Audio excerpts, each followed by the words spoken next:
Congratulations for passing the past professional MBBS examination. I can easily remember my days in Archibald Medical College. I was a student of Archibald Medical College, and I completed my education from Archibald Medical College. And I tried my private medical college, Ishan Medical College. I was there almost about 10 years. After that, I joined Lord Open Medical College, Shropshire, as head of the department of microbiology. And then, Collier Medical College, Collier Medical College, and Gori Medical College. Everywhere I was head of the department of microbiology. Finally, I am here, and after passing post-graduation and PhD for training on mycology, and I completed my training on medical mycology, PhD, and then Chipman for training in PCS on molecular biology from Chipman. And in the COVID period, I and my team almost completed 5 PCR labs in different areas of my work, and even few medical colleges in Bihar.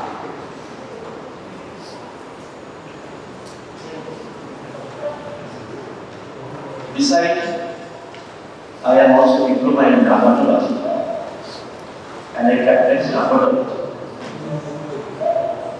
And my chamber is a subject, GD law. This is all about me. But I love microbiology, and I like to be a dedicated teacher on microbiology. This is my subject. My request is that during my class, please don't disturb me. If you don't like, you can leave the room. But remain honest and serious during my class. I will try to discuss the matter as simple as possible. And anytime, I will provide my phone number. Anytime you will call me regarding any discussion on your subject. So let's start today's talk on germ virology.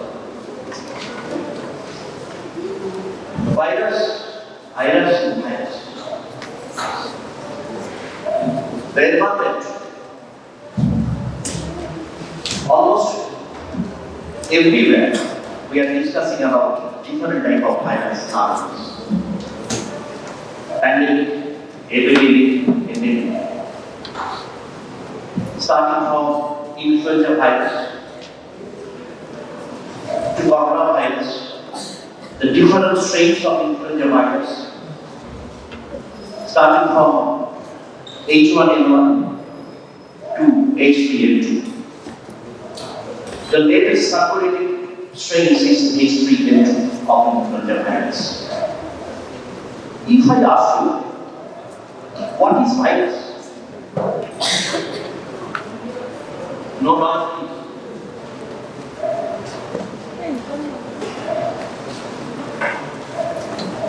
So if I ask you whether virus is living or dead, what will be your answer? Is virus a dead cell Is virus living? Yes? Living. Very good. In the environment, it is dead. But in the human being, it is living. So let us discuss the virus. Please don't talk. If you don't like, you can leave my class at any time. But please don't disturb me. I am a serious teacher and I don't like disturbance.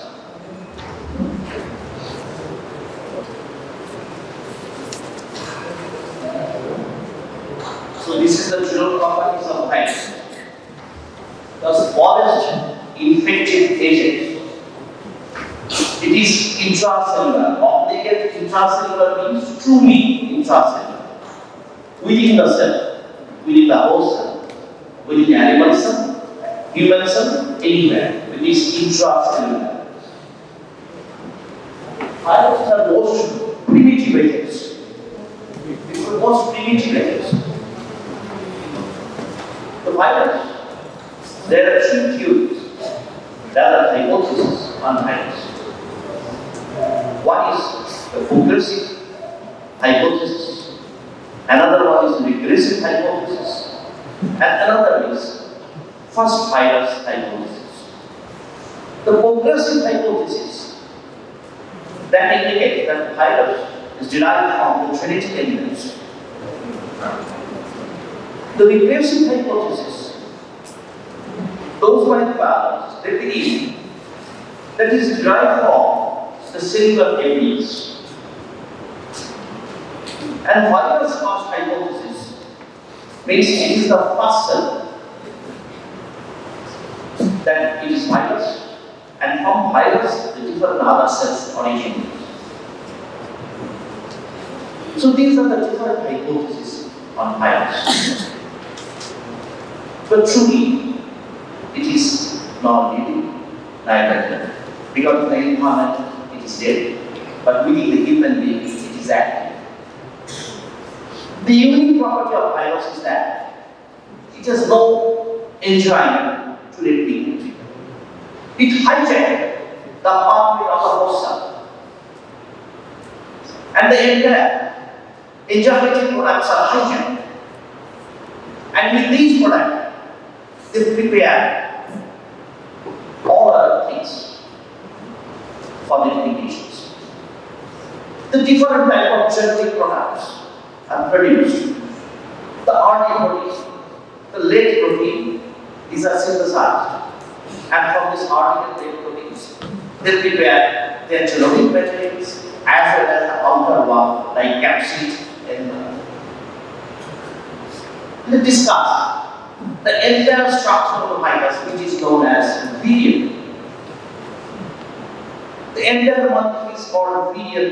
This is a short form for it. Virion.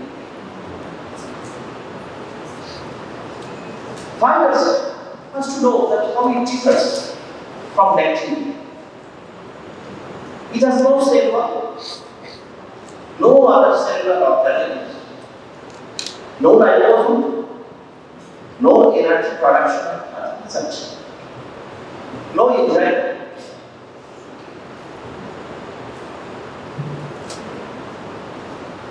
The smaller than bacteria, the size is 20 nanometer to 300 nanometer. So smaller than bacteria can be passed through the bacterial filters. Different type of filters are there to measure the size of the bacteria as well as virus. It cannot be grown on artificial cell-free media like bacteria. Bacteria can grow in different types of media there for their culture. We use McConnell media, nutrient media, lava media, so many media there for different type of organisms. But all the bacteria are not cultivable. There are many bacteria, they are not cultivable. Example is Mycobacterium leprae. Example is the positive agent of syphilis, treponema. These are not cultivable till yet.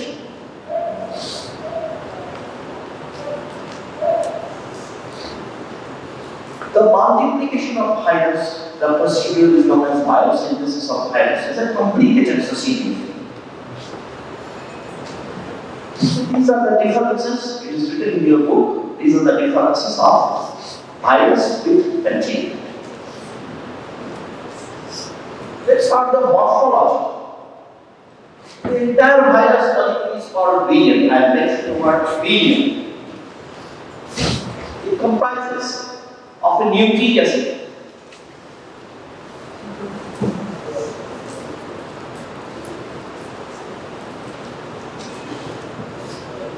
The nucleic acid. This nucleic acid. Am I audible? So right. So the nucleic acid. It may be single-stranded, maybe double-stranded. Maybe one, maybe double-stranded. It may be circular, maybe linear, maybe segmented, maybe non-segmented. So nucleic acid maybe single-stranded, maybe double-stranded, maybe DNA, maybe RNA, but never both. And segmented or non-segmented, maybe circular, maybe linear. So the viral nucleic acid is like these are the features. We will ask you the overall thing. What are the characteristics of nucleic acid of virus? This is the answer. The viral nucleic acid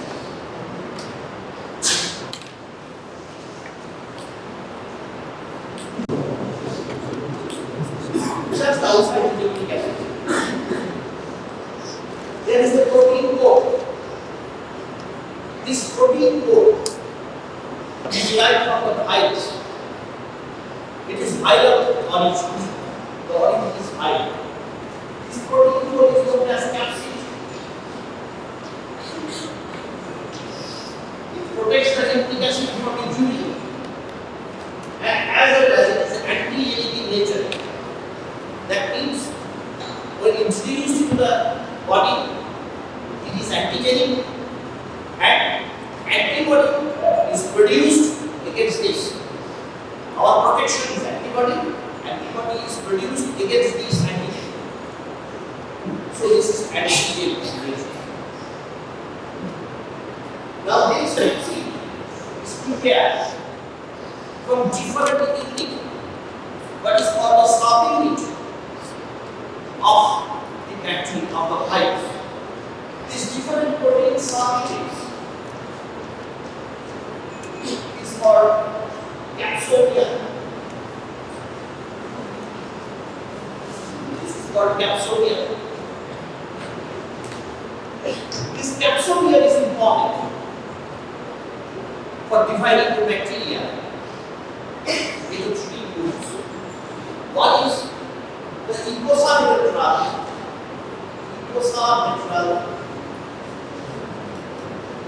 symmetry. One is ecosahedral, another one is perical, and another one is complex. According to this capsodium, virus can be classified under three kinds of symmetry. One is called ecosahedral. It's derived from structure, having 20 facets and 4 hypotheses. You can see it in our visual. So it is ecosahedral with 3D structure, having 20 facets and 12 hypotheses. At the same time, the helical, it is spiral in nature. As the nucleic acid, it is spiral in nature. And this complex one is really difficult to decide, really complex. It's neither ecosahedral nor helical, it is complex in nature. The example of this complex symmetry is Fox spikes. The example of helical symmetry is retrovirus, the positive agents of rabies. Because I have developed all DNA viruses almost, except one virus that is one mosquitoes. So except in mosquitoes, all the DNA viruses are inside. Now, please. Some viruses may have another one. This is for the viral envelope. There are two layers of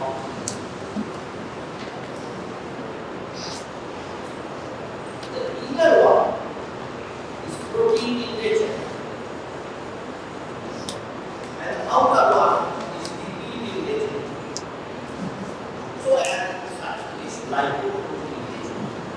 The outer one is lipid, and the inner one is protein. So this is lipoprotein in nature. Now this inner one is protein in nature, is derived from the virus itself. So its origin is viral. On the other hand, this lipid layer is derived from the host cell, maybe human cell, maybe animal. So it is derived from the host cell. So it is lipid in nature. That's why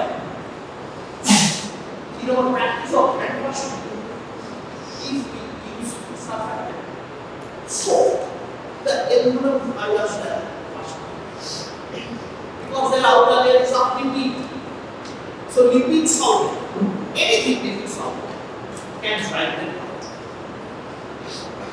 That is the importance of hand washing. But the inner layer is made of protein, and these proteins sometimes they are seen projecting outside this layer in some cases. This is the special characteristics of influenza virus. These special things are called receptors. Like the receptors,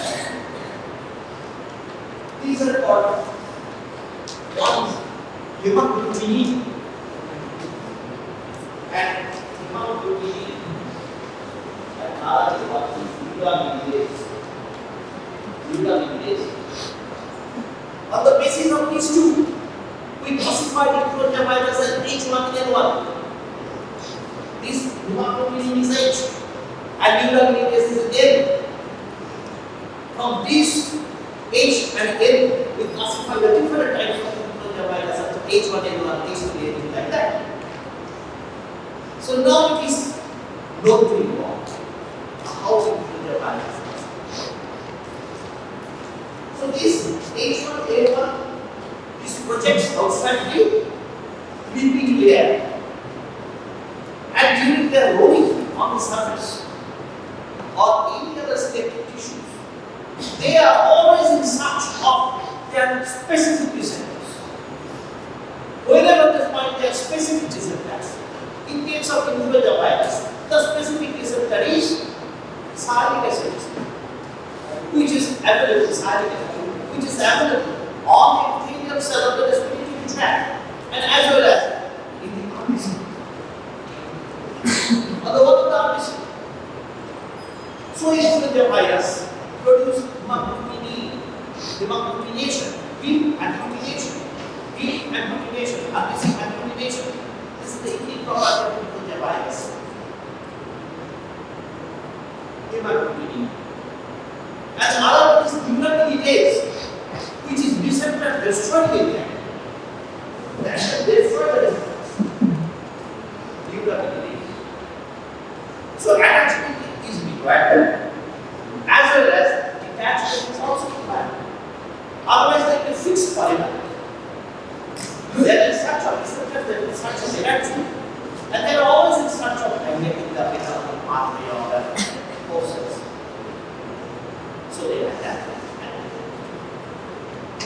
Everything here. So this is the function of receptors. See the case of HIV virus, retrovirus. The specific receptor is GP120.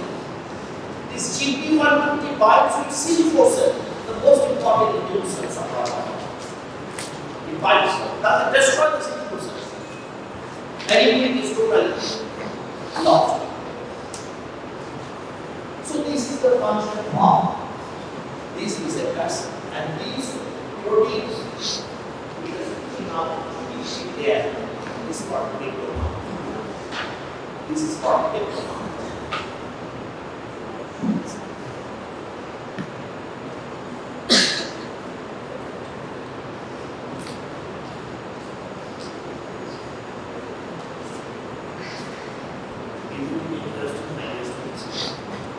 Isn't it interesting? It's really interesting. Because biology is an interesting subject nowadays. And after this COVID era, we must know some basics of this virus, how they look like, what is their properties, etc. This is the basic what you want to share with you. The viral replication is a difficult chapter. DNA virus, double-stranded, single-stranded. RNA virus, single-stranded, double-stranded. RNA virus with negative sense and RNA virus with positive sense. The negative sense of RNA virus, they carry certain enzymes along with their genome for replication. That is called RNA-dependent RNA polymerase. DNA virus, the hybrid one, can easily separate out and from another negative strand and positive strand is formed from the RNA genome. The messenger RNA is formed, and from the messenger RNA, the RNA proteins are synthesized. These RNA proteins initiate the nucleic acid synthesis, and further nucleic acid is synthesized from where the secondary proteins, which is required for capsid and envelope production, is introduced, and capsid. There is a packaging system inside the virus. Nucleic acids are packaging along with this capsid and envelope formation. If it exceeds from the Golgi body, then the envelope is active. This is a bit complex. I'll just show you this. I have some slides with me. And finally, the lab diagnosis. The lab diagnosis depends on the microscopical examination, few serological tests like hemagglutinin inhibition test, like neutralization test, and ELISA test, and of course different type of PCR tests. This is all about today's lecture. খুব ছোট করে compact করে তোমাদের খাইয়ে দিলাম। Just এখন স্লাইডগুলো দেখে যাও। আমি মেডিকেল ফ্যাকাল্টি ট্রেনার, আমি মনে করি 20-30 মিনিটের বেশি কোনো মানুষের অ্যাটেনশন থাকে না। So I would like to complete my job every time within 5 minutes. তাই আমি তোমাদের রিকোয়েস্ট করেছিলাম 20-30 মিনিট ধৈর্য ধরে বসবে আর কিছু শুনতে হবে। 20-30 মিনিট পর আমি স্লাইড দেখাবো, তারপর পরে তার কথা বলতে পারবো। চলুন যেতে থাকি। এটা আমার সঙ্গে এগ্রিমেন্ট হলো, একে আমি একদম করবো। Thank you.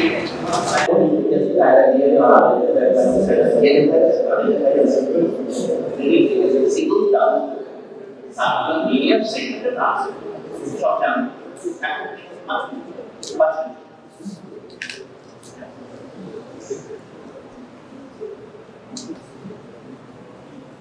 the most DNA viruses are double-stranded DNA virus, except parvovirus. A parvovirus again is slap skin disease হয়। স্ল্যাপ স্কিন ডিজিজ হচ্ছে গাছে থাপ্পড় খাওয়া তাড়াতাড়ি চলে যায়। আমাদের সবাই বলতো যে ভুলে থাপ্পড় মেরেছে, যে রাম থাপ্পড় গাছে একটা পাশে করে থাকে। আমরা জিজ্ঞেস করতাম কে মেরেছে, বলতো না কালকে পাওয়া যাচ্ছে না, ভুলে থাপ্পড়। তো এটা আসলে পাওয়া যায়। RNA virus possesses single stranded RNA, except reovirus. All DNA viruses are double stranded. All DNA viruses are double stranded, except parvovirus. Alright? DNA virus, double stranded virus, for example, all DNA viruses are double stranded except parvovirus. Another chapter. All RNA viruses are single stranded, except reovirus. Reovirus কি করে? Direct করে। ওটা virus direct. ওটা double strand. খুব হয়। ওটা virus direct বাচ্চাদের খুব বেশি হয়। ওটা virus. And retrovirus. Positive patents of HIV. AIDS is positive patent. Retrovirus. Possesses 2 copies of RNA. এটা পরীক্ষা করে জামান খামারে করেছে। খুব জিজ্ঞেস করা যে বলো রেট্রোভাইরাসের জিনোম। তাহলে এই आंसर হবে possesses 2 copies of RNA. সোজা 2 copies of RNA. এটা ভুলে গেলেন রেট্রোভাইরাস। ইকোসাইটোজল তোমরা জানো, আমি বলেছি ইকোসাইটোজল ভাইরাস। হেলিক্যাল সেলেছি তোমরা শুনেছো। কমপ্লেক্স বক্স ভাইরাস বলা যায়। এই ধরনের পেপ্লোমা নিয়ে ব্যাপারটা তোমরা জানো। পেপ্লোমার এক্সাম্পলস তোমরা জানো।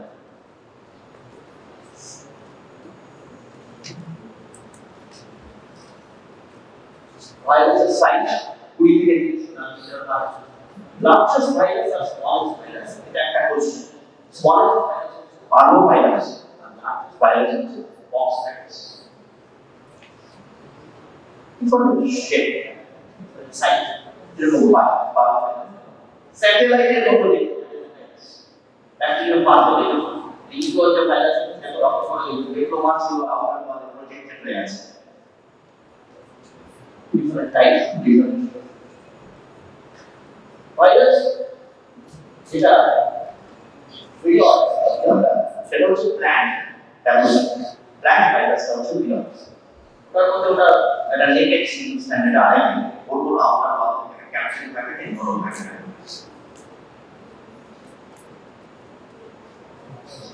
সাসেপ্টিবিলিটি অফ ভাইরাস, এটা খুব ইম্পর্টেন্ট। সাসেপ্টিবিলিটি বেস্ট ডিসইনফেক্টেন্ট কথা আমরা মনে রাখি। বেস্ট ডিসইনফেক্টেন্ট কি? ডিসইনফেক্টেন্ট হচ্ছে H2 মানে হাইড্রোজেন পারঅক্সাইড, তাই না? আমরা এটা ল্যাবে ইউজ করি 1% হাইপোক্লোরাইড, 1% হাইপোক্লোরাইড। এটা হচ্ছে ডিসইনফেক্টেন্ট। এটা জিজ্ঞেস করে যে ভাইরাস ল্যাবে বা প্র্যাকটিসে কি করে রাখা, সেটা বেস্ট অ্যান্সার হচ্ছে 1% হাইপোক্লোরাইড ইউজ করছে। কিন্তু অ্যাডভান্স হিসেবে না, স্যানিটাইজার হিসেবে ব্যবহার করা যায়। different type of virus আছে। ভাইরাসের এই nomenclature and classification. What is the difference between nomenclature and classification? জানো? nomenclature হচ্ছে ইউজ করতে পারি বল।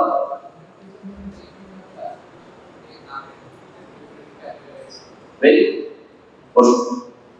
nomenclature হচ্ছে ওদের বলবো ইউজ করতে নেম সিস্টেম, আর ক্লাসিফিকেশন হচ্ছে ফেনোটাইপিক্যালি সি একটা আছে ফাইলোজেনিক সি বল, সেটা আমরা ডিফারেন্ট স্পিসিসকে ক্লাসিফাই করি। যেমন এশিয়া কোলাই, সালমোনেলা টাইফি, এই সালমোনেলা স্পিসিসের মধ্যে ডিফারেন্ট সাবস্পিসিস পাওয়া যায়, সেগুলোকে আমরা ক্লাসিফাই করি। সেই ক্লাসিফিকেশন এই ফাইলোজেনিক সিটা ব্যবহার করা হয়, এটাকে বলে ক্লাসিফিকেশন। তো এখানে আমরা ভাইরাস আমরা ভিডি কথা দিয়েছি, হেপাভিডিটি, হার্পিসভিডিটি এই কথা দিয়েছি ফ্যামিলিজ। আর ইউজুয়াল নোমেনক্লেচার যেটা হয় সেটা হলো হার্পিসিস ভাইরাস 1, হার্পিসিস ভাইরাস 2, তোমরা যেমন জানো সাইটোমেগাল ভাইরাস, ভ্যারিকোলার জুস্টার, যেটা হয় তোমার হার্পিস জুস্টার, এগুলো সব এই নাম। তো এর একটা নেমোনিক আমি লাস্টে বলবো এখন সপ্তাহে একটা থেকে তোমরা ঢুকিয়ে আমি একদম সোজা চলে যাচ্ছি যে দেখ এটা বলে জেনে ভাইরাস দেখেন জেনে ভাইরাস নেগেটিভ জেনে ভাইরাস তো দেখেন জেনে ভাইরাস আমরা বাংলায় একটা কথা বলি দেখেন ওটা পাও নেগেটিভ হচ্ছে পাও পাও ভাইরাস ফিফথ ডিজিজ হয় তাহলে চারটা করা ডিজিজটাকে বলে ফিফথ ডিজিজ অ্যাডেনো ভাইরাস টিএ এন্ড পি হচ্ছে ডাটা তো উপরে দুটো ডাটা সেট সিলিশন আর envelope virus DNA virus envelope high profile grade যেমন আমাদের মাইক্রোবায়োলজি গ্রেড গুলো থাকো প্রতিক্রিয়া বা টি so it is high profile তাহলে হাই প্রোফাইল মাইক্রোবায়োলজি গ্রেড তাহলে হাই প্রোফাইল গ্রেড সাধারণত মনে রাখতে one is DNA virus, pox virus, and herpes virus. That's storage technology. RNA virus, देखे भाई सीटीआर ছাড়া বাঁচা যায় ARN virus খুব বিপজ্জনক ভাইরাস একে सीटीआर করে বাঁচা যায় for capsid virus pico RNA virus আগেটা ছবি তুলে নাও এটা ছাড়া মনে রাখতে পারবে কোডিং করতে এটাকে কোডিং করতে তবে কোডিং করতে গিয়ে অনেকগুলো বেশি কোডিং করো না কারণ ডিকোডিং করাটা একটা ঝামেলা পরীক্ষা হলে গিয়ে ডিকোডিং একটা কোডিং করলে রিপোর্ট করবে এটা কিন্তু একটা বিরাট সমস্যা তাই অঙ্ক কিছু করতে হবে স্পেশালি এটা কিন্তু করবে কারণ একটু পরীক্ষার মধ্যে জিজ্ঞেস করলেই যে জিনের ভাইরাসের নাম আর RNA virus this is all প্রায় সময় এটা জিজ্ঞেস করতে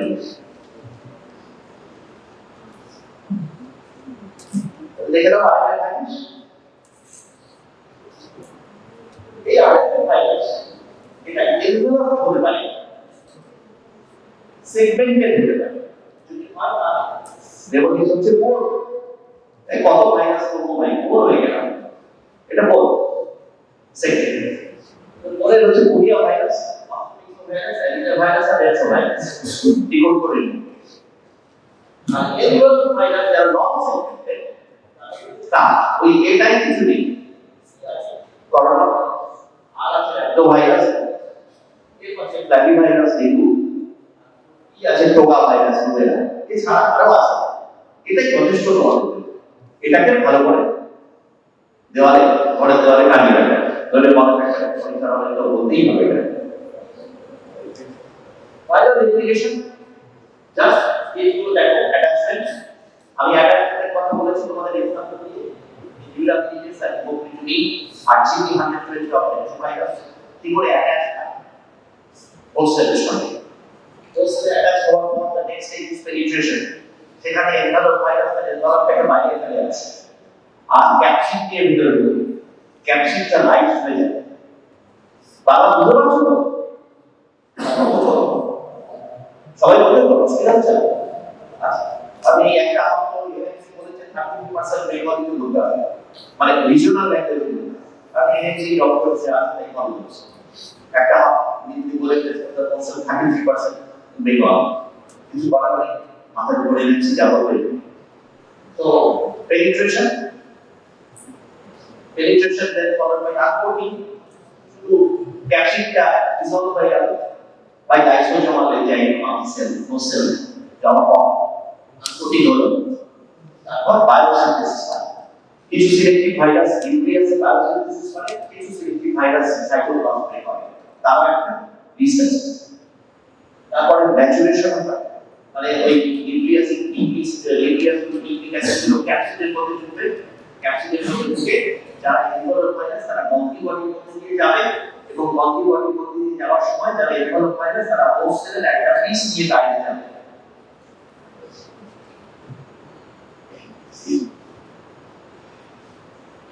কিছু বলতে চাও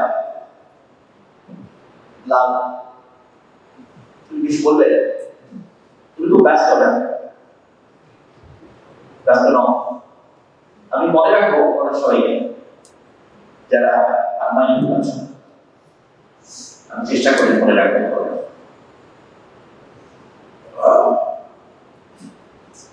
Maturation and release the biology exit হচ্ছে তখন envelope এই ভাইরাস যারা envelope ভাইরাস আর যারা ইউনিভার্সিটিতে এক্সিট করবে না তারা সেল ভাইরাস ফাটিয়ে দেবে সেলটা তারা নন এনভেলপ অ্যাটাচমেন্টের কথা বলেছি এটা ছবিতে চলে যাই গেল বায়োসিনথেসিস হলো DNA and RNA ভাইরাসের কথা হলো এই আকার DNA virus very evolution of its nucleus are RNA viruses in cytoplasm. Exception to the DNA replication of its nucleus except in box virus, which is synthesized in DNA. Synthesized DNA in the cytoplasm. The box virus is synthesized cytoplasm.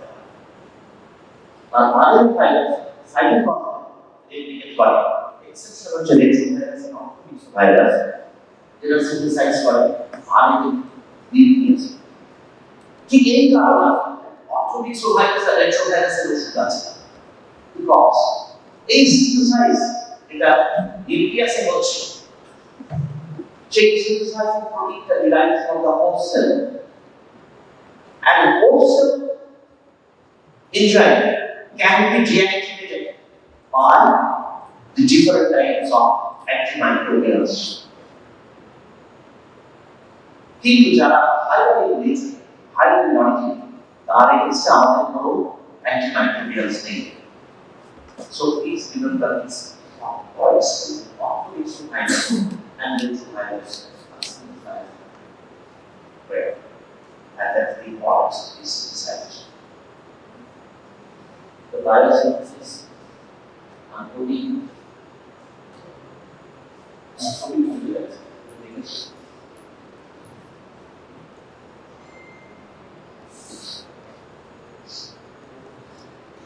DNA virus and transcription. The RNA proteins, next proteins, what are the variants? RNA virus has a positive and negative standard of identification. What is positive sex and what is negative sex? Again, that.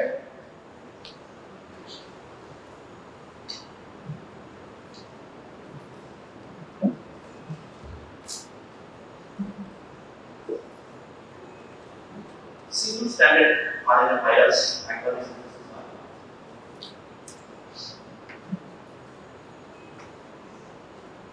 positive cells RNA virus কোনো সমস্যা নেই ওখানে সেগুলো RNA তৈরি করতে পারে কিন্তু the negative cells RNA they carry special enzyme the RNA dependent RNA polymerase আছে ওরা ওখান থেকে নিয়ে আসে তাই জন্য ওটা নেগেটিভ সেলস কিন্তু important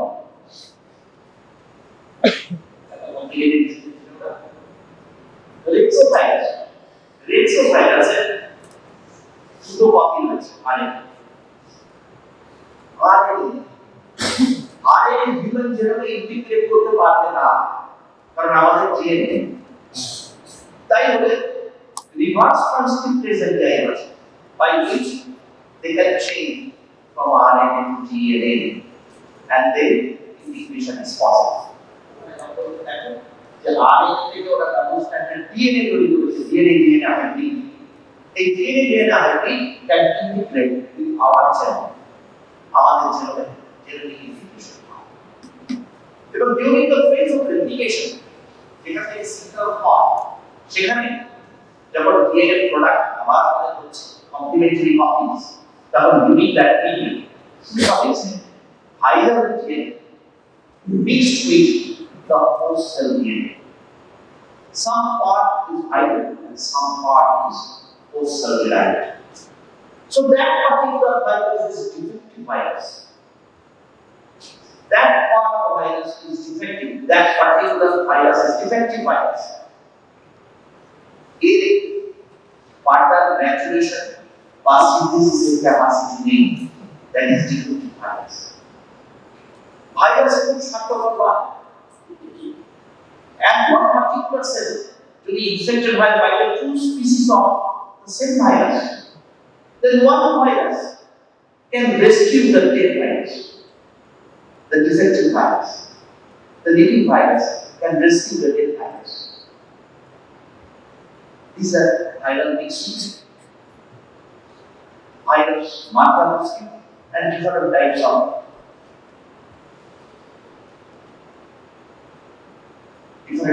virus mixings are there. This is a bit complicated. We did this for each virus. তোমাদের অত সহজ না, কিন্তু ডিফেক্টিভ ভাইরাস কিভাবে হয় সেই কনসেপ্টটা সেই ফান্ডামেন্টাল জানাস। যখন ঢুকলো তখন সেটা থেকে সিগন্যাল যখন বেরোচ্ছে ফান্ডা, তখন করতে গিয়ে কি করলো, সাম এক্সটেন্ট পোস্ট সেলেক্টেড দিয়ে দিয়েছে রেপ্লিকেশন, সেটা ডিফেক্টিভ হয়ে গেল। তারপর ফান্ডা বায়োসিনথেসিস দেওয়ার ব্যবস্থা নেই, সেটা আমরা শেষ করি। ডিফেক্টিভ ভাইরাসের এক্সাম্পল হচ্ছে hepatitis D virus. Hepatitis D virus is also called dependent-virus. Dependent-virus মানে ও একটা ইনফেকশন করে, always associated with hepatitis B virus. Hepatitis B virus এর সঙ্গে hepatitis D virus is always associated because D virus is a defective virus.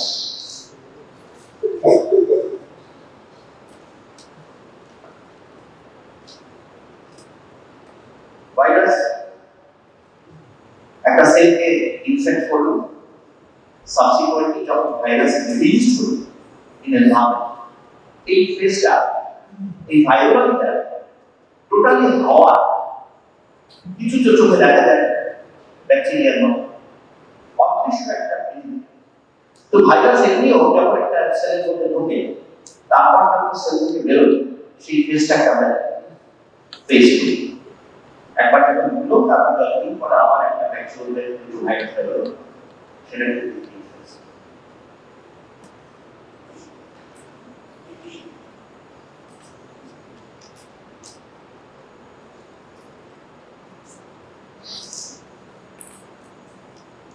Types of mutations আছে, এটা আমরা genetics যখন পড়াবো তখন পড়াবো। কন্ডিশনাল লিডার মিউটেন্ট, এই কনসেপ্টটাকে কাজে লাগিয়ে ইনফ্লুয়েঞ্জা ভ্যাকসিন, যেটা ন্যাসল স্প্রেইন একটা বেরিয়েছে, ন্যাসল স্প্রেইন কোভিড ভাইরাস, সেটা এই কনসেপ্টটাকে কাজে লাগিয়ে যে একটা সার্টেন টেম্পারেচারে ভাইরাস সার্ভাইভ করে, আর সার্টেন টেম্পারেচারে সেটা করে না। আমাদের ন্যাসল টেম্পারেচার কিন্তু কম, 27 ডিগ্রি সেন্টিগ্রেড। তো 27 ডিগ্রিতে যে ভাইরাসটা বেঁচে থাকতো, সে যখন শরীরের ভেতরে গেল, তখন 37 ডিগ্রিতে সে পড়ে গেল। শরীরের ভেতরে যদি ইনফেকশন করবে, তাহলে আমরা 27 ডিগ্রি পর্যন্ত তাকে অ্যালাউ করব না। ন্যাসল ভ্যাকসিন তৈরি করেছি আমরা এই কনসেপ্টের উপর বিশ্বাস করে, যে 27 ডিগ্রিতে সে গেল, অ্যান্টিজেন অ্যান্টিসিটি ওখানে মাল্টিপ্লাই করলো, অ্যান্টিজেন অ্যান্টিবডি তৈরি হলো শরীরে, বা টি সেল তৈরি হলো, সেটা হওয়ার পর সেটাকে আমরা কাজে লাগাতে পারলাম। কিন্তু ভাইরাস ফার্দার প্রপাগেশন যখন শরীরের ভেতরে গেল, তার ইমিউন সিস্টেম, তার টেম্পারেচার হাই, তাকে মেরে ফেলবে। So the immune concept is that it's called conditional leader mutant, temperature sensitive mutant. আমরা ইনফ্লুয়েঞ্জা ভাইরাসকে একটু অর্ডার করে তারপর সেটাকে ভ্যাকসিন দিই। ইন্টারঅ্যাকশন অফ ভাইরাস ইন্টারফেয়ারেন্স এর কথা মনে গল্প শোনালাম, একটা ভাইরাস কিন্তু আরেকটা ভাইরাসকে রেস্কিউ করতে পারে।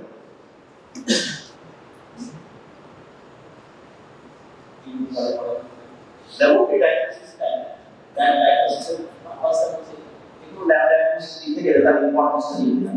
কেন একটা lab diagnosis গেলাম? Lab diagnosis system program to start the antiviral drugs to get into the eye or কোনো কোভিড হয় না, তার কিছু ড্রাগস আছে দিতে পারবো, তাই এটা ইউজ করা হবে, ইনফ্লাই করা হবে। আর screening for doctors screening HIV screening করা খুব দরকার, হেপাটাইটিস এটা তুমি দিতে পারো। টেস্ট করে যে কোনো ভাইরাস, যে কোনো ভাইরাসের আছে, এটাকে ধরে দিতে হবে, মানে রক্ত দিতে হবে যাতে এক্সামিনার ধরতে না পারে, এমন কায়দা করে দিতে হবে যাতে এক্সামিনার ধরতে পারে, যে সব জানে এমন ভাবতে হবে। এটা এই ছকটা ঠিক আছে, এটা ছবি তুলে শখের শখ ফেলে বলতে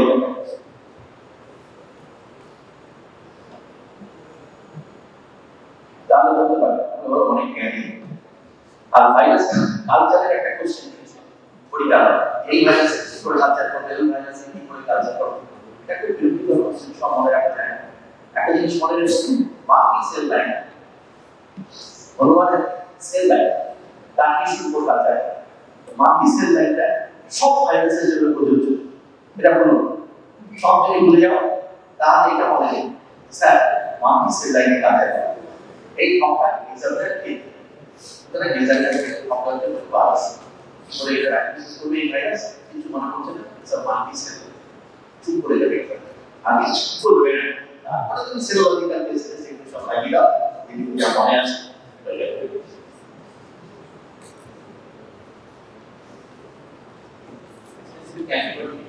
আর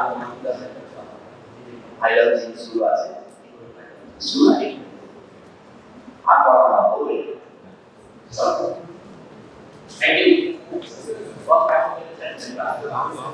ঠিক আছে অসুবিধা হয়নি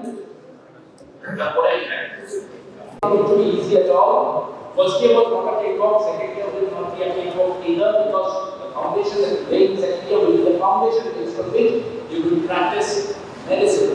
What knowledge you gain in second year, based on that you will lay your foundation and that is the platform based on which you will study medicine. I said that in the previous class also, but I want to have the, so remember this slide very clearly, I will explain you. As this was about this practice, William Oscar said this, I don't say this. The person who said this is a very renowned doctor, William Oscar, he said this. So remember, as is the technology, so is the practice. Okay? So, sorry I couldn't show you all this slide, I'll try to finish today. So first one more thing that I tell you, right? Acid will not be just forwards on theory. I'll be relying more on pictures. So if you remember pictures, if you know the pictures, if you just read the books, you will not be able to recollect. One point you forget everything. So if you remember the pictures, it becomes much easy for you. It becomes much easy for you to write the answers. So what's the cause of this? See, in DOMP section, the syllabus has been formulated in such a way that there will be overlaps. No point taking pictures. You get everything in the internet. Okay, this is not the internet. So there will be overlap. Okay.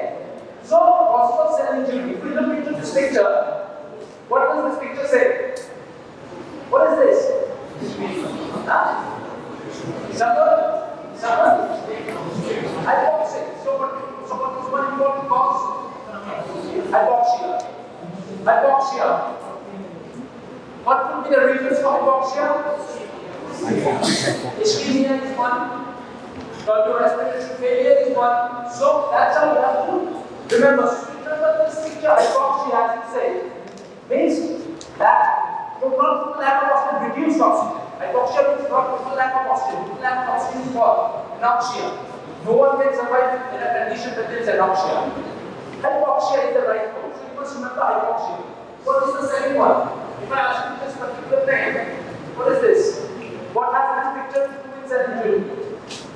Someone is putting a bandage, means person met with an accident. So do not say the word accident, that is the word trauma. Trauma. So what kind of trauma it can be? Mostly a mechanical trauma. Mechanical trauma can be what? Yes, an accident that can be one cause, then what else? It can be some extremes of temperature, like extreme heat, extreme cold, frostbite. And what is the frostbite? Frostbite is one reason they get cell injury. Extreme heat. So remember, this is how we have to go. What is this? You can see all these microbial agents. So what can be the cause? Yes, infections. Now, I cannot explain all the infections here. That's too big. So you remember bacterial, viral, you will study all the infections later. Any kind of infection can cause cell injury. For example, human papillomavirus causing cervical cancer. Right? Just one example. HIV causing immunodeficiency. Immunodeficiency virus causing AIDS. That's immunodeficiency, secondary immunodeficiency. Okay. What is this? Any damn drug can cause cell injury. Any damn drug can cause cell injury. Give one common example. Which is common thing? Antacid. Antacid, okay. Antacid Paracetamol means what? It's an NSAID. Any kind of NSAID. Just give an example. Any drug can cause cell injury. It can be drugs, it can be some chemical agents like arsenic, it can be some environmental pollutants, whatever it may be. So, all these things, any injection, tablets, whatever it may be, for example, paracetamol, as you say, what can an NSAID cause? Yes, the most common side effect for which we prescribe or we a total form individual to the patient, or we tell the patient you need something and have NSAID. What is it? Peptic ulcer is far away, yes, correct. In this right side, let's say gastritis. Gastritis. Okay. Patient present with pain. Okay. This picture like a jovial lady, happy lady, maybe normal, may not be normal. What can it be? A very common thing. Genetic abnormality. Remember that. For example, it's a Down syndrome. Down syndrome. Okay. Goes very fast. You may not be able to understand what will kill you. What is this? Antibody gets better, so what is it? What is the reaction? Immunological reaction, autoimmunity. What is autoimmunity? Reacting against one's own antigen. One disease. There is one disease. Yes. Rather than rheumatic fever, because rheumatic fever will have, it can affect the heart, it can affect the joints. You will get a question in second year when you study systemic pathology. The question is rheumatic fever hits the joints but bites the heart. You'll get the question later. Remember this. Rheumatic fever hits the joints, but it bites the heart. Why? Because rheumatoid arthritis will kill you. It will cripple you, but it will not kill you. But rheumatic fever, rheumatic if it affects the heart, it can take your life. If it affects the heart, it's not okay. And what's the last one? Right? Nutritional imbalance. Nutritional imbalance can be nutritional deficiency, like protein energy malnutrition, kwashiorkor, marasmus. Okay, have you heard of this? Okay, fine. And sometimes self-imposed starvation. Have you heard of self-imposed starvation? People who want to live everything, they just do not eat. What they do is they eat and they just puke everything out, vomit everything out. Because clean drinking, what is it called? Anorexia nervosa. Very good. Whoever said it, very good. You say what? You say, you say it, very good. Anorexia nervosa is the right answer. So, this is what I meant. Just remember this one: oxygen deprivation or hypoxia, physical agents like trauma, temperature extremes, chemical agents and drug infectious agents, immunological agents like autoimmunity, rheumatic fever is one, SLE, have you heard of SLE, systemic leukocytosis, that is one. There's so many. There's so many. Scleroderma, Sjogren's syndrome, etc. etc. Okay, there's a genetic variant which has just shown you the happy picture of the jungle. Example, Down syndrome. So there's so many genetic arrangements. Sickle cell anemia is one. Have you heard of sickle cell anemia? Sickle cell anemia is one. Then there's a imbalances. Like anorexia nervosa. Come.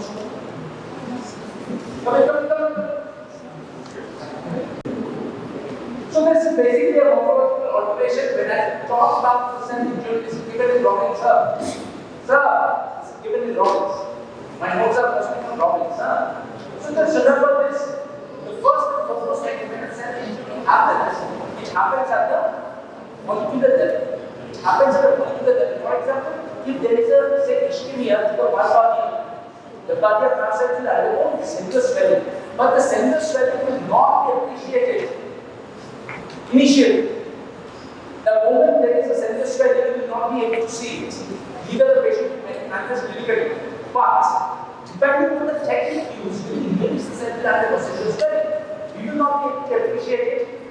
Either with naked eye or HLE stains under cross examination or like microscope. You need an ultrastructural, like electron microscopy. You have heard of electron microscopy. Electron microscopy is something that you need.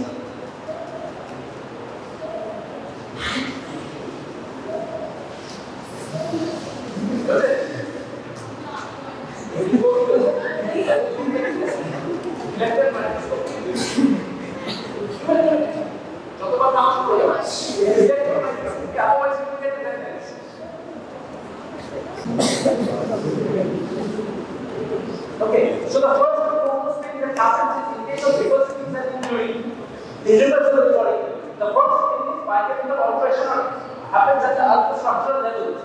So this can be seen within minutes. This changes can be seen within minutes. But as time passes, as the cell progresses more into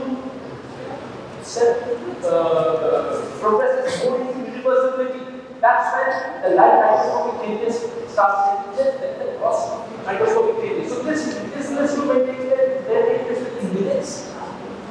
To the point when the irreversibility sets in and the cell may not live anymore.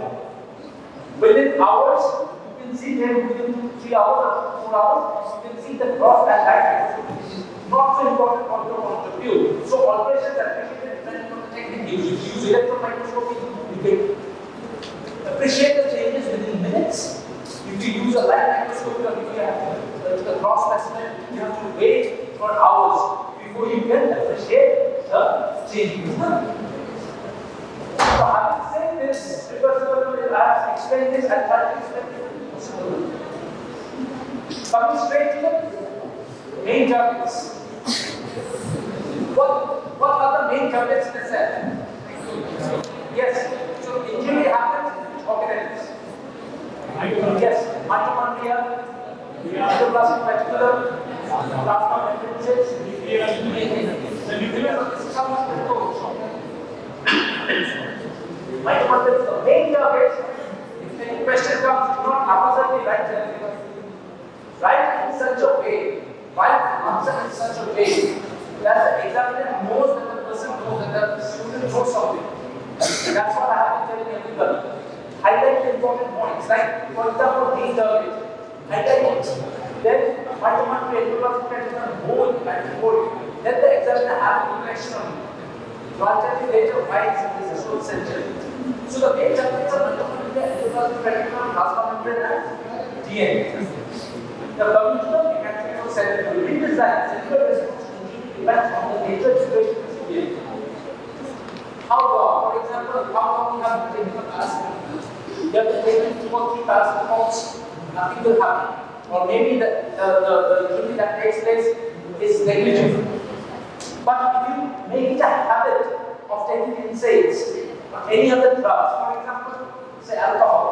Alcohol to a certain extent, wine is good, or whiskey is good to a certain extent, is good to a certain extent. But people taking electronic one, that will cause setting. So depending on the nature, duration, and severity, how much, for how long it is there, how much severity. Cell usually depends, cellular response depends on the nature, duration, and severity. Combined, for example, as I said, the number of NSAIDs. If you are taking a few, nothing will happen. If you take the habit of having NSAIDs, it can cause gastritis to peptic ulceration. Okay. Next is consequences depend on the time state that of the injured cell. Consequences depend on the time state that of the injured cell. What does it mean? What does it mean? Suppose you think of yourself. I'll just explain it like a story. You think of yourself. You're enjoying life. You're going after the class, you're going to train. You're going out. Say you're saying you're going to party. You're going to the pub, whatever. No way of life, you know how it is. But when exam comes, you need to curtail everything. You cannot be much on YouTube, you cannot be on Facebook, on Twitter, or whatever, Instagram. You cut off from the social media. If you're spending 2 hours every day, now you can come down to 17 minutes. Okay. Spending more time on studies. So that's how you adapt yourself to the change. Similarly, cells adapt themselves to the change. For example, if there is a loss of blood supply to the brain, how long the neurons survive? What is Stokes-Andrews syndrome? What is Stokes-Andrews syndrome? Physiology you must have studied. But take over this. How long the brain, the neurons survive without oxygen? Maybe few minutes. After that, few minutes, the neurons probably are the cells which is most vulnerable to hypoxia. The oxygen do not go, you feel dizzy and you collapse. Okay, but if the same thing happens to the striatal muscles of the legs, striatal muscles, if you cut off blood supply, you can survive for hours. So that's what it is. The time state is adaptation in your cell, how much a cell can adapt. That's why we call brain dead. Have you heard of the term brain dead. Brain dead. In children, layman's term, brain dead. I don't know what to call it. Anyway, it's brain dead. Or coma, however you feel like. So the neurons are important. Neurons are the cells which are the most vulnerable to hypoxia as compared to cardiac myocytes. Okay, neuron is over. Now consider the striatal muscles of the heart, the cardiac myocytes versus the striatal muscles of the leg. Which one survives hypoxia more? Yes? The cardiac muscles of the legs, they can survive.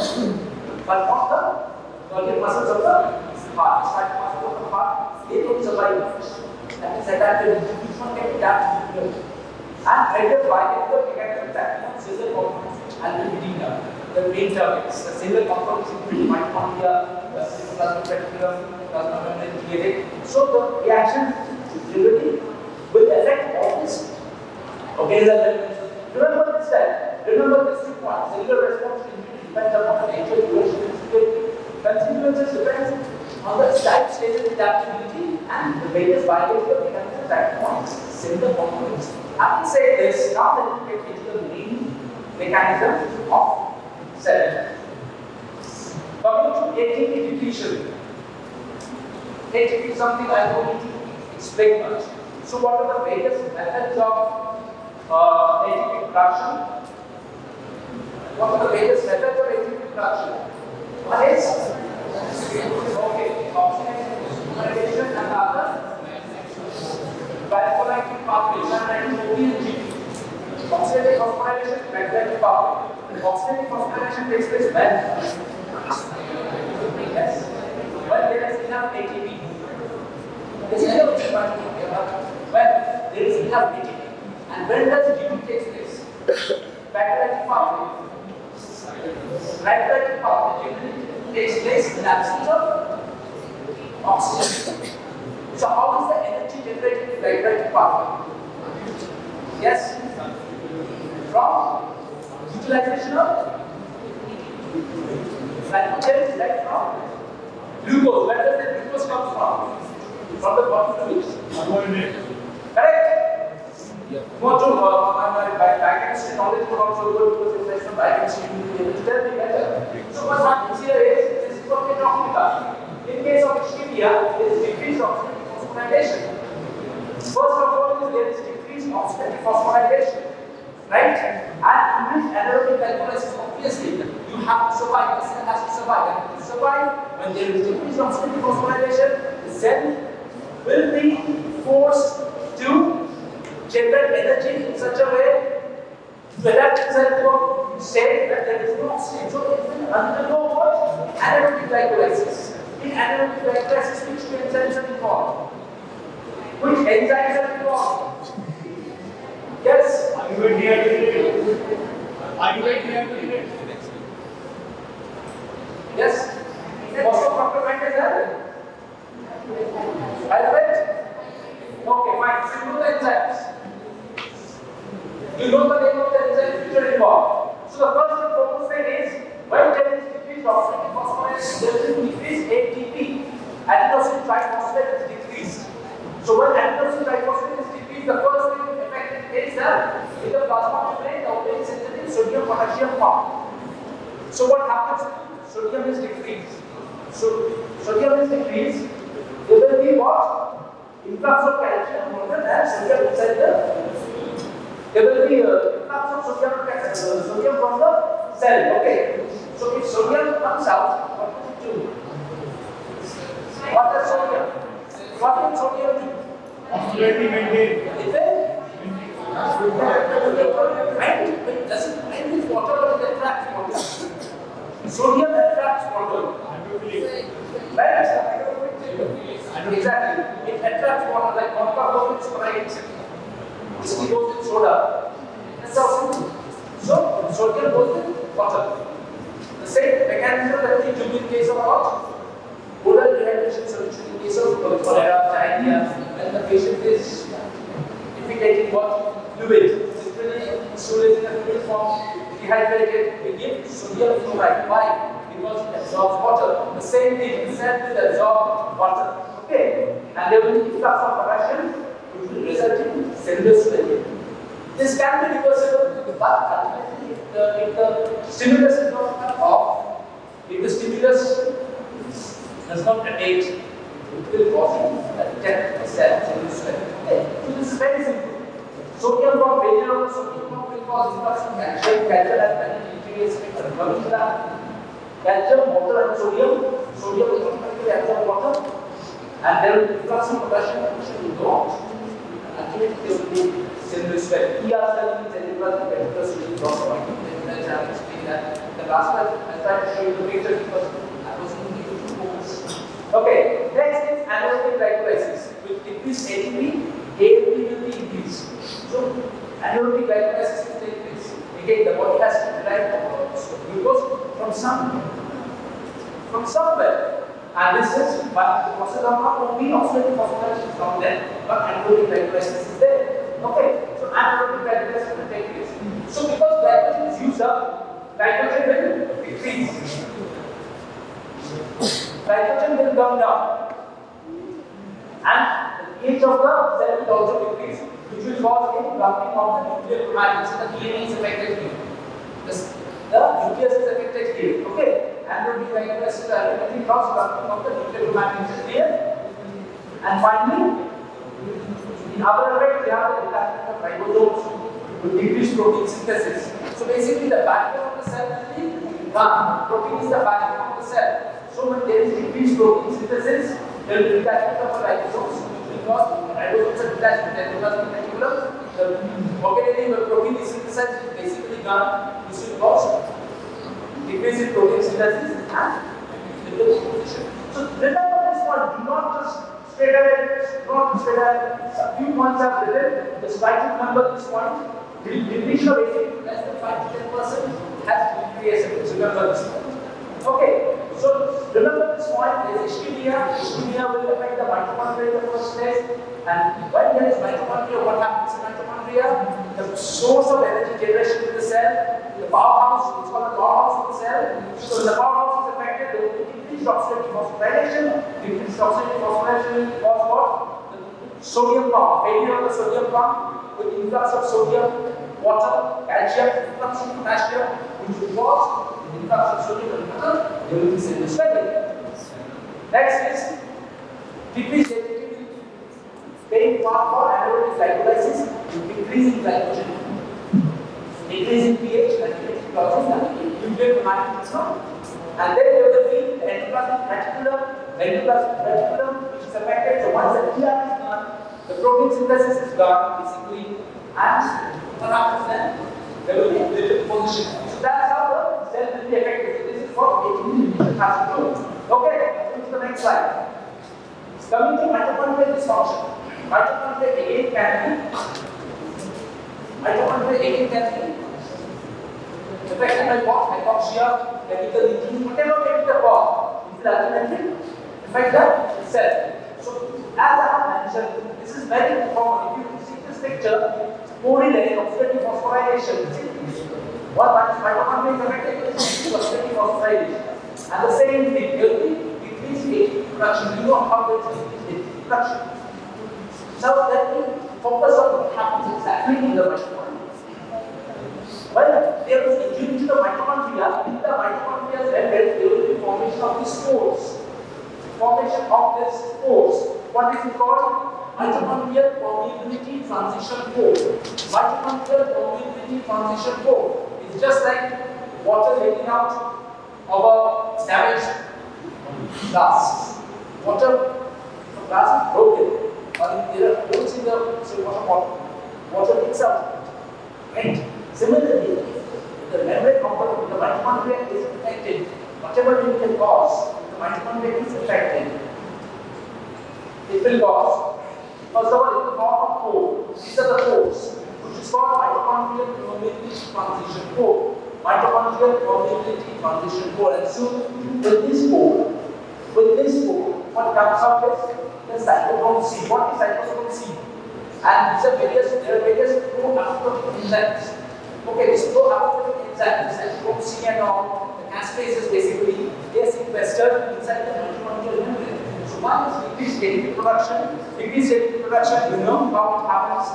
What happens in the case of interaction which I have explained in the previous slide. Now let's see what happens when these pro-apoptotic enzymes leak out. What happens when these pro-apoptotic enzymes leak out?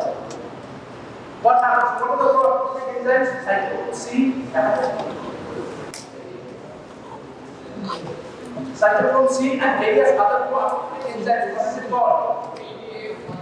And yes, I know what are they called? They activate a set of enzymes which are known as caspases. Very good. They activate a set of enzymes which is known as caspases. And so when they leak out, what they cause is they push the cell towards death. And the mechanism of death in this case is not necrosis but apoptosis.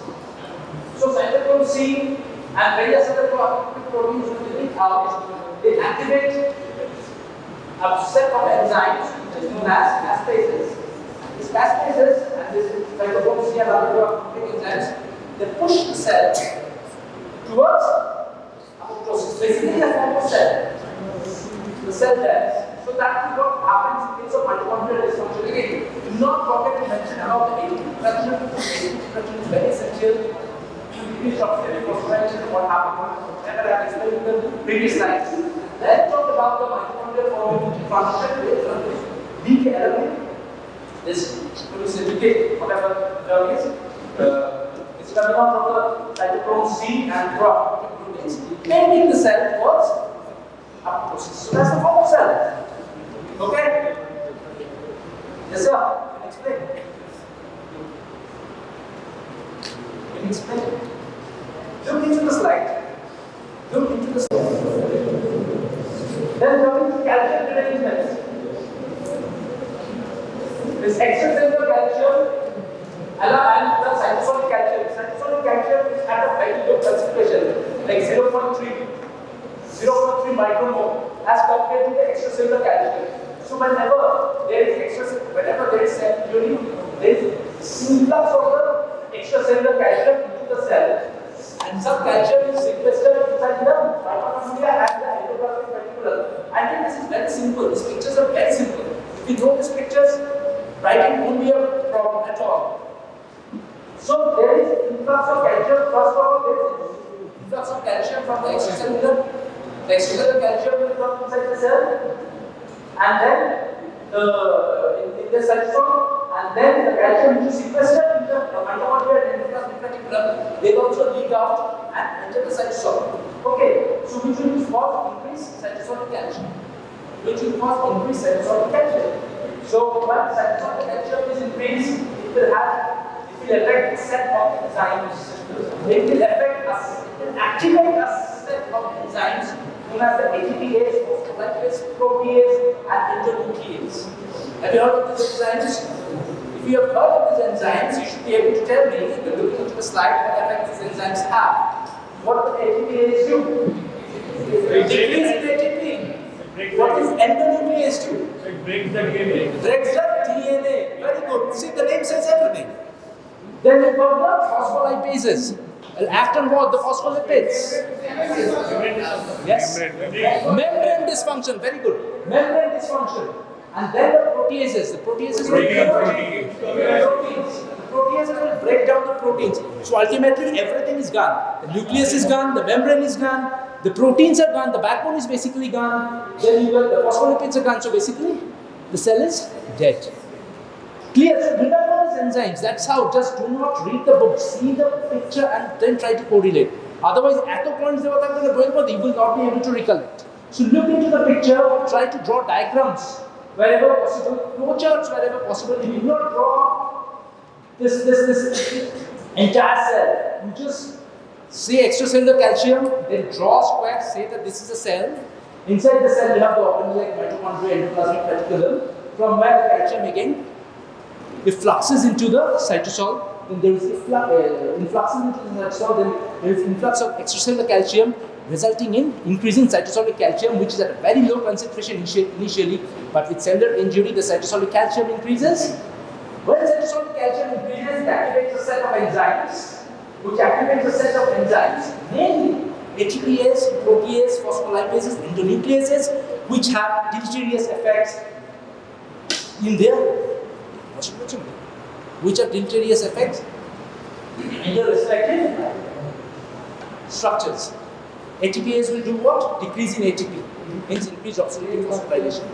Endonuclease will kill the nucleus, the nuclear chromatin is damaged. Then you get the phospholipases, the decreased phospholipids. Proteases will break down the proteins. The backbone is broken. Proteins are the backbones, right? So the backbone is broken. Ultimately, all this delete, all this effect, all this, what it ultimately do? It pushes the cell towards death. So this can be necrosis most likely. This will be via necrosis. You know why this will be via necrosis? Because when the plasma membrane is damaged, it will cause leakage of the lysosomal enzymes. Lysosomal enzymes generally kills the cell via necrosis. Okay. Coming to free radicals. What are free radicals? What about free radicals? Yes. Can you give us example of free radicals? Free radicals are chemical systems. It's an example of a free radical. What is it? Yes, these are all examples. Superoxide amide, hydroxyl ions, hydrogen peroxide, H2O, these are examples. So what is free radical? Free radicals are chemical species that have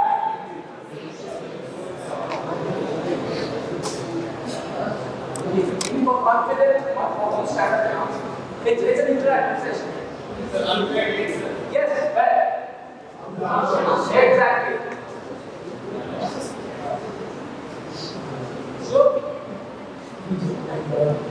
this is an unpaired electron, not paired. This is an unpaired electron. So this is basically free radical species that have an unpaired electron in the outer orbit. So the energy that is generated is an unstable configuration, right? It's an unstable configuration. So the energy that is generated because of this unstable configuration, it is released into the various components of the cell. That is released into the various cellular components, whether it's organic or inorganic. So what are the various cellular components?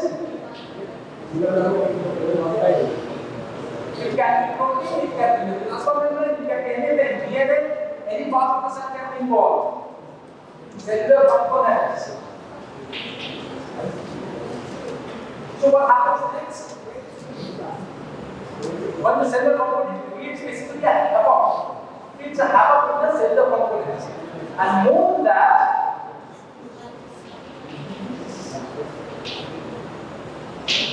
free radicals, if it reacts with the cellular components, say CC, that particular cellular component itself is converted into a free radical.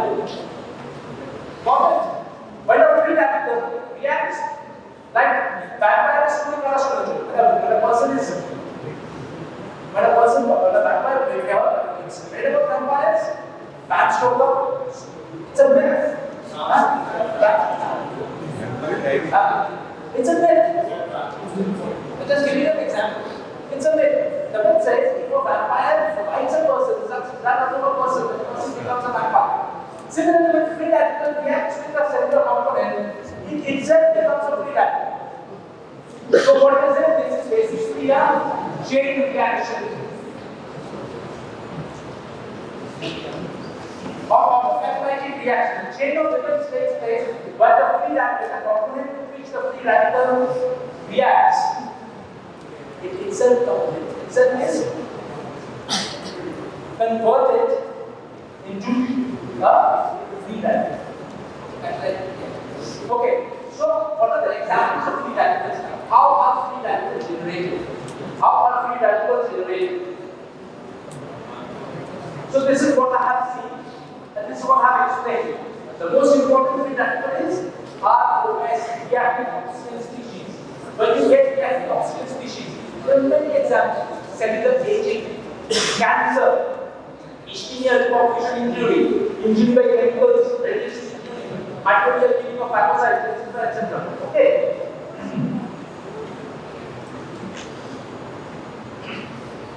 See, normally we reactive oxygen species are produced in normal cells.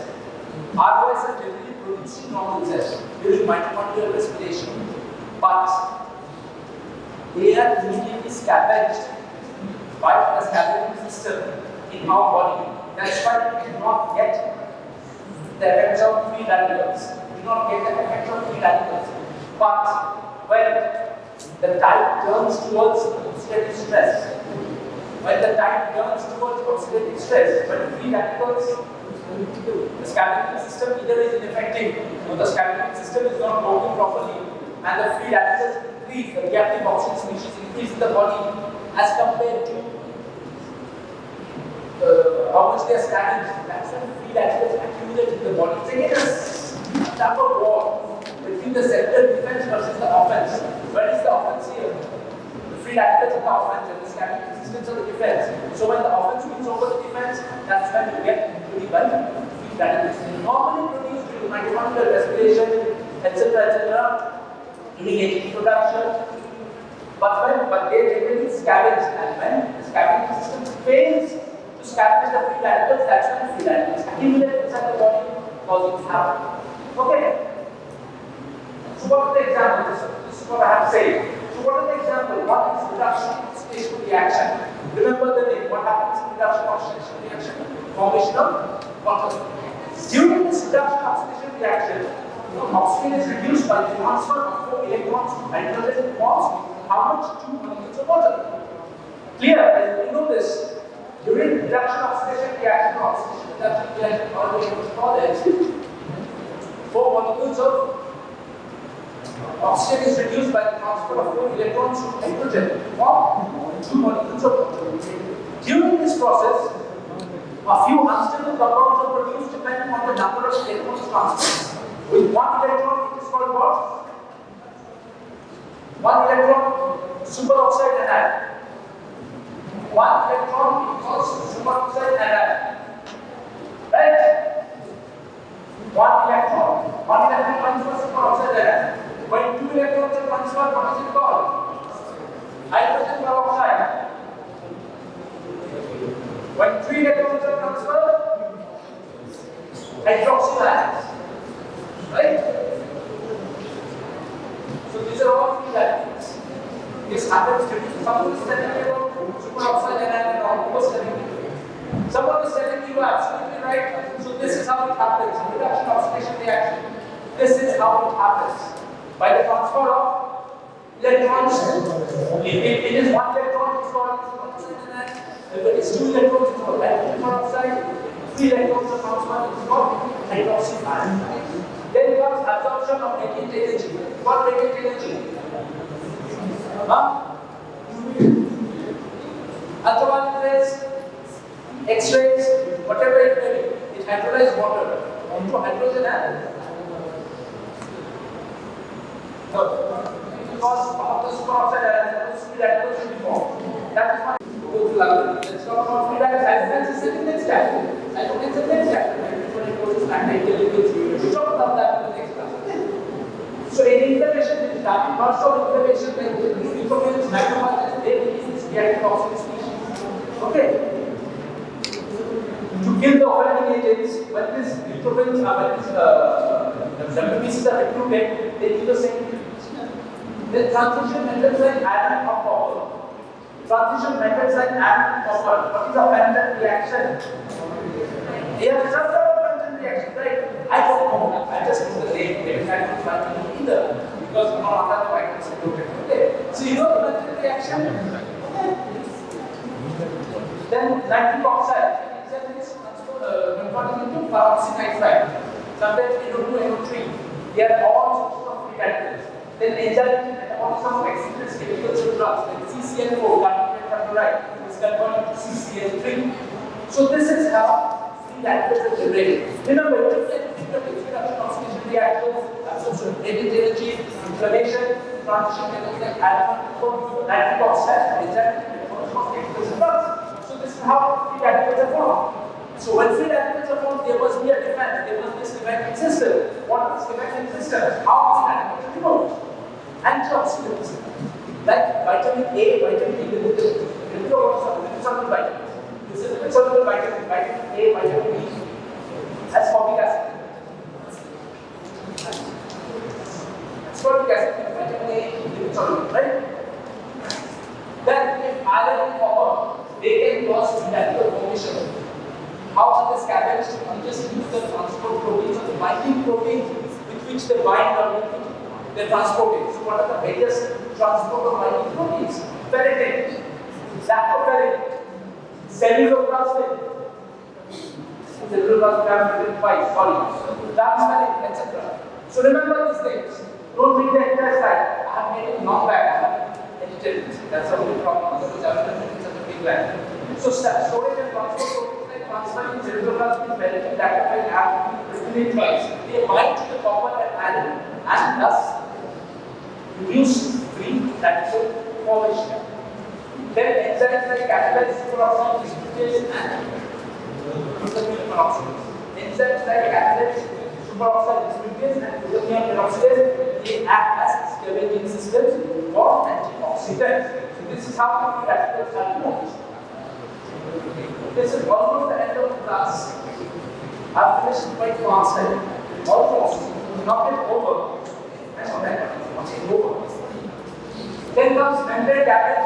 Does this picture need any more explanation? Does this picture need any more explanation? How membrane is damaged?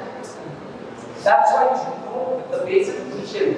If you know them, it will be very easy for you. See the same phospholipid loss, same lipid products, the same cytoskeletal damage, the phospholipid activation, protease activation, whatever it may be, mitochondrial damage, everything ultimately pays part for damage of the membrane. So I don't think this needs an explanation of you. Can someone tell me? Someone explain this? Or you want to explain it in the next class? Next class. Clear?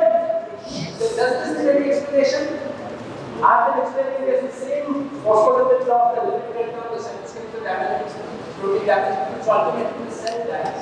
So once plasma membrane is damaged, what happens to the lysosomal enzymes lead down to causing the cell to die by the process of process. When it comes to membrane damage, I think it is to be taught apoptosis mode. The double-stranded bricks, it can be an ultraviolet rays, X-rays, it can be various cytotoxic box, whatever it may be. The cell initially tries to repair the membrane damage. But if it cannot, in contrast to membrane damage, when there is DNA damage, how the cell dies? Via the process of right? Via the process of apoptosis, remember that. Membrane damage generally kills the cell because of leakage of lysosomal enzymes. It causes necrosis. But in case of DNA damage, the cell generally dies via the process of apoptosis. Clear? And thus, just remember these examples. What are the genomic pathological examples? Just remember the names.